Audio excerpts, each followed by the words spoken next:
साथ संगत जी, प्यार से कहना ध्यान अलंकार जी।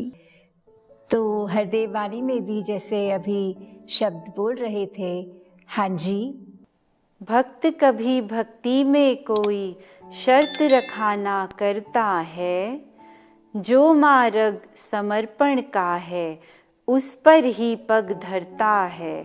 तो कैसे अभी हम जो गीत की लाइनें भी सुन रहे थे कि भक्ति और समर्पण की बात उसमें आ रही थी कि जब अगर हम भक्ति में समर्पित भाव से चल रहे हैं, कोई उम्मीद के साथ ये भक्ति नहीं हो रही कि कुछ अगर हम इस प्रभु परमात्मा की आराधना कर रहे हैं, इसमें विश्वास जोड़ रहे हैं, तो उसके बदले एक फल स्वरूप कुछ मिले, कुछ फायदे की बात या उस तरह, तो ये सौदे वाली बात तो भक्ति में बिल्कुल शोभा नहीं देती है।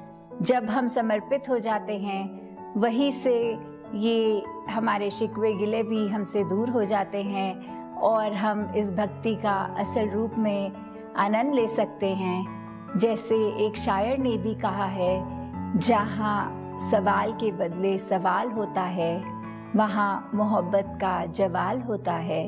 जवाल बोलते हैं कमी को, कि जब हमारे जीवन में मोहब्बत की कमी, प्यार की कमी है, तो ही हम एक सवाल के बदले सवाल दे रहे हैं। नहीं तो जहाँ हमें एक ये सतवचनी वाला भाव भी इन पंक्तियों में झलक रहा है कि अगर हमारे को कोई आदेश आ रहा है और हम उसमें अपने किंतु परंतु डाल रहे हैं, या हम उसी समय ये सेवा भाव मानते हुए वो समर्पित हो जा रहे हैं, अपनी भक्ति में भी उस तरह कि हे प्रभु परमात्मा, हमें ऐसा क्यों नहीं दिया, वैसा क्यों नहीं दिया, अगर ये दिया तो क्यों दिया, ऐसे सवाल जब हमारे दिमाग में आते हैं, तो फिर हम खुद ही सोच लें कि क्या हम सच में वो प्रेमा भक्ति वाला जीवन जी रहे हैं, या अभी भी हमारी भक्ति सिर्फ एक सुपरफिशियल, एक भय से कह ले या एक कोई चीज़ का मिलना, वहाँ तक ही सीमित हैं, या हम सच में एक उस स्टेज की भक्ति पे पहुँच चुके हैं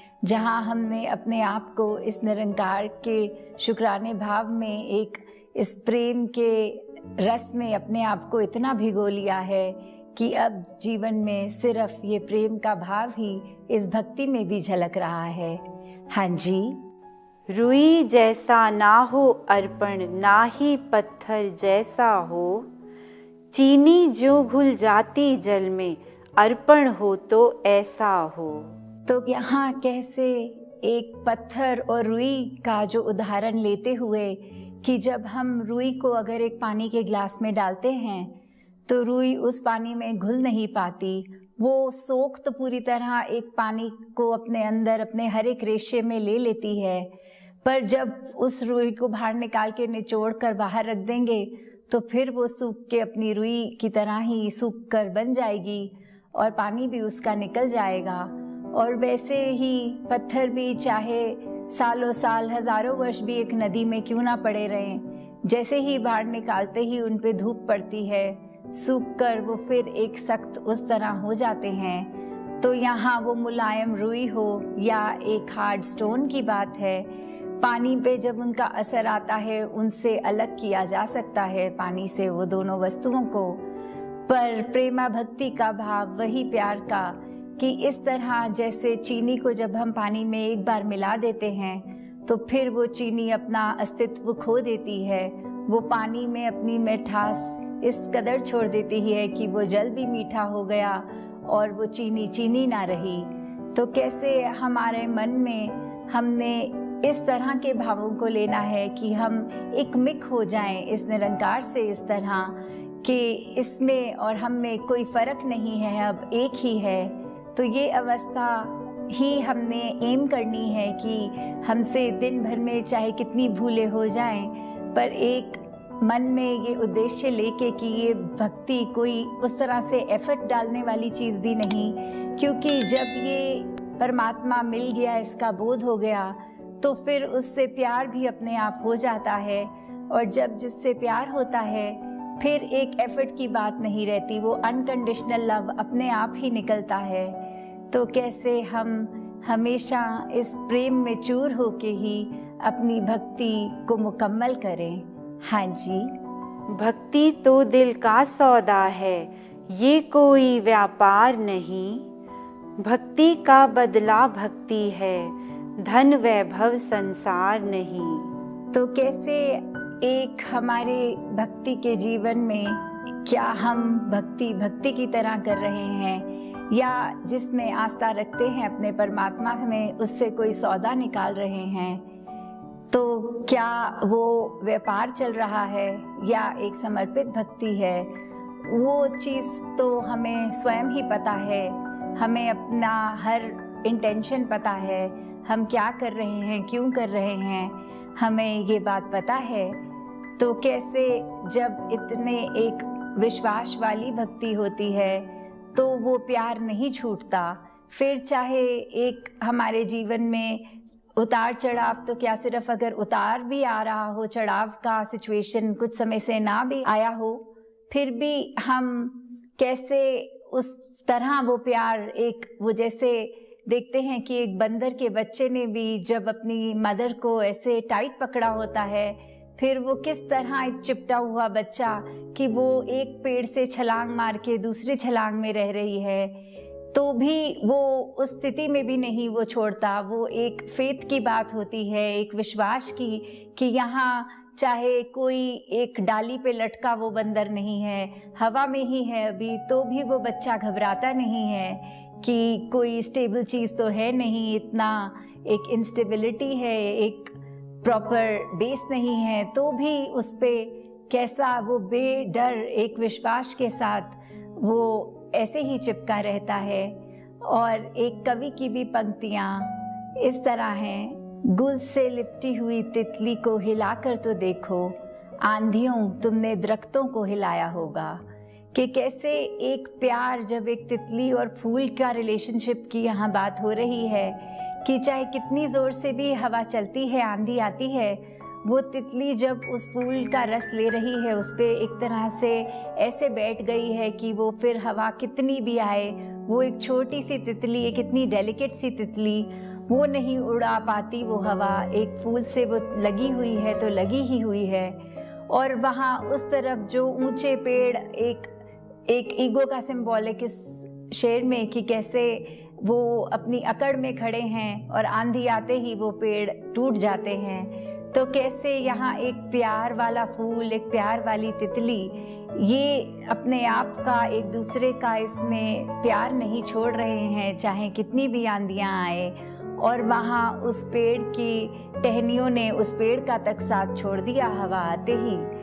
तो उसी तरह हमारा जीवन भी इस रूप में ही हमने एक प्यार भरा बनाना है कि कोई भी हालात हों, इस परमात्मा से, इस निरंकार से ये प्यार ही प्यार हमेशा हमारे मन में हो।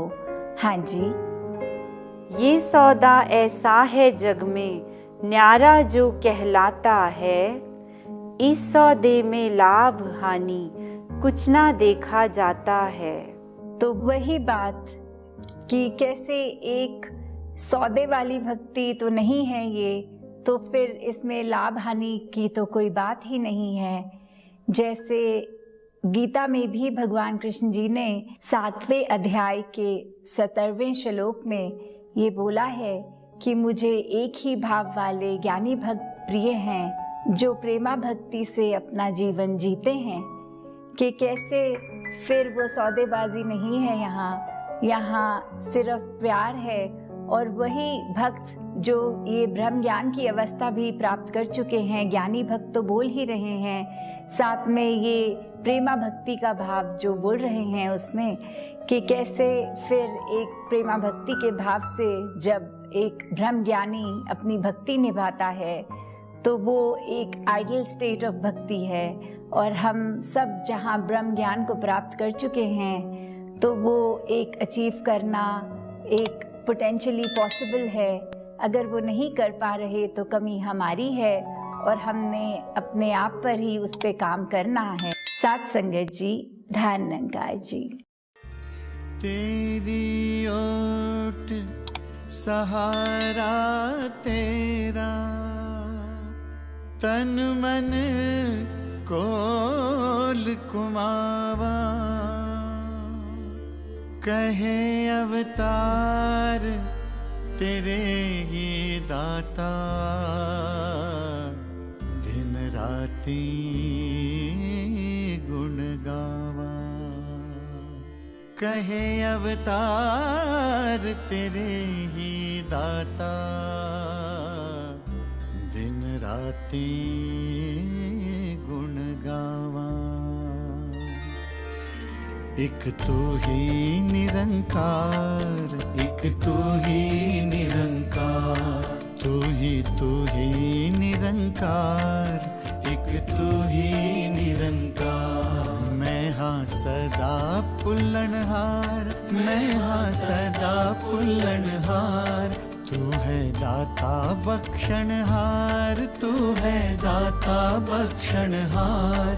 मेरे अवगुण नाचे तार, मेरे अवगुण नाचे तार। तू ही निरंकार, एक तू ही निरंकार, तू ही निरंकार, एक तू ही निरंकार। तेरा रूप है ए संसार, तेरा रूप है ए संसार। सबदा भला करो करतार, सबदा भला करो करतार। मेरी मंग है दातार, मेरी मंग है दातार। तू ही निरंकार, एक तू ही निरंकार, तू ही निरंकार, एक तू ही निरंकार। मेरा डोले ना इतबार, मेरा डोले ना इतबार। बख्शो शरदा भगति प्यार, बख्शो शरदा भगति प्यार। करा मैं संता दा सत्कार, करा मैं संता दा सत्कार। तू ही निरंकार, एक तू ही निरंकार, तू ही निरंकार, एक तू ही